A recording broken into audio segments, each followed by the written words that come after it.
Tell us a bit about that, if you don't mind, about Yeah. why you felt it was formative. And because I think a lot of people go through the loss of their parents, and we've talked about this, like the idea of like sometimes people regret of what they did or didn't say to Yeah, their yeah, yeah, parent, yeah, yeah, yeah. or maybe what they expected of their parent. What was it that was so powerful that allowed you to feel that way about that moment? Because Um, I got a gift that some people don't get, and it was that the doctors told us he had 6 weeks to live, right? So, and then he lived for 4 months, right? So I got a warning.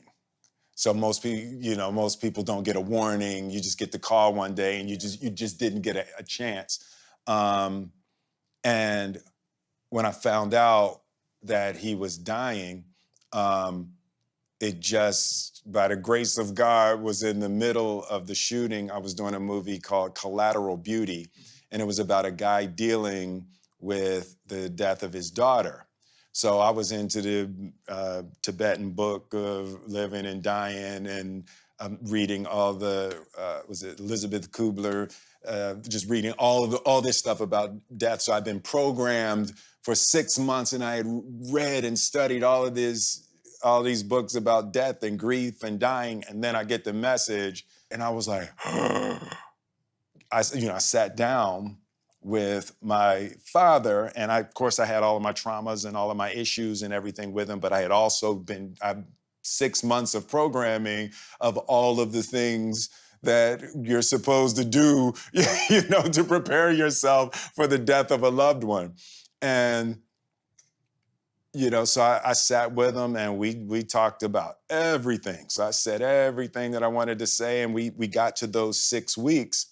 And when we got to those 6 weeks, we were clear.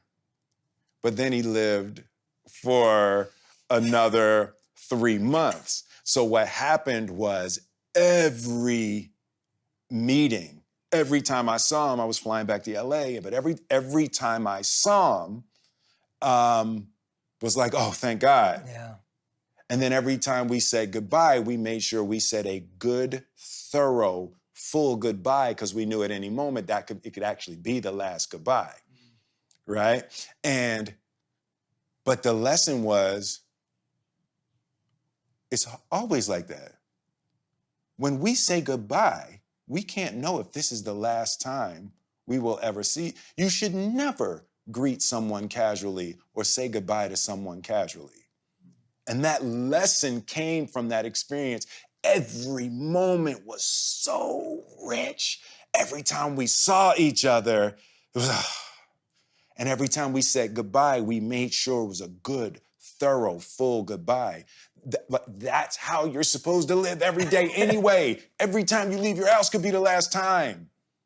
You're supposed to be in the richness of your hellos and goodbyes and thank yous, and so I learned that lesson with my father. And then when he passed, it was easy. We were finished, and just the lesson of that kind of presence and that kind of attention and that kind of recognition that tomorrow's not promised, and just getting shaken out of thinking that you're going to have, tomorrow.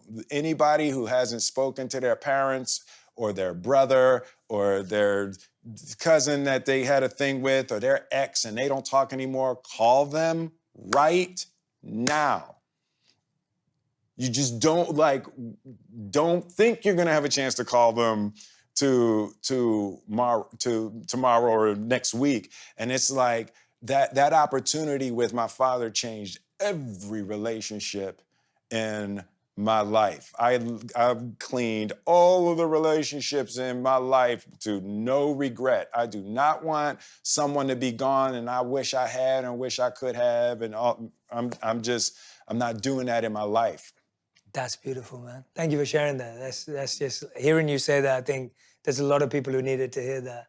and hoping everyone's going to pick up the phone and Yeah. message. And if that person's not here anymore, still write them a letter. Right, absolutely. Right? If they're not Yeah. here anymore and you didn't get to say all of that, write a letter. Read it out to them. Yeah. Read it to a picture of them if that's what it Yes, takes. absolutely. Like, allow yourself to share and Yeah. express. Yeah. Don't hold it in and hold it back, because somehow that energy will still Yeah. reach that person, and that energy's left you too. So, Absolutely. you know, even if you can't call someone up today, make sure Yeah.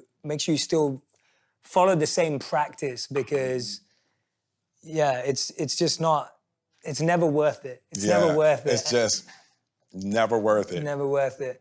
And I love that idea of valuing each hello and goodbye. Absolutely. And not taking it for granted or taking it lightly. You never know whatever's gonna happen, right? You just have no idea. And unfortunately, we see it. This is the, there's actually a beautiful, I don't know if we ever talked about this, there's a beautiful piece in the Mahabharata, which is the Gita is a small part of. And one of the students asked the teacher, he said, what's the most amazing thing in the world? Like, what's the most incredible thing in the world? And the teacher responds and says, the most incredible, amazing thing in the world is that we see people leave all around us, but we never think it's gonna be us. I never. Like, so you see it and you have that moment again and again, and then you lose someone in your life and you think, oh, that could be me, or that could be someone else. And you live like that for a day, Yeah. and then the complacency sets back in. Absolutely.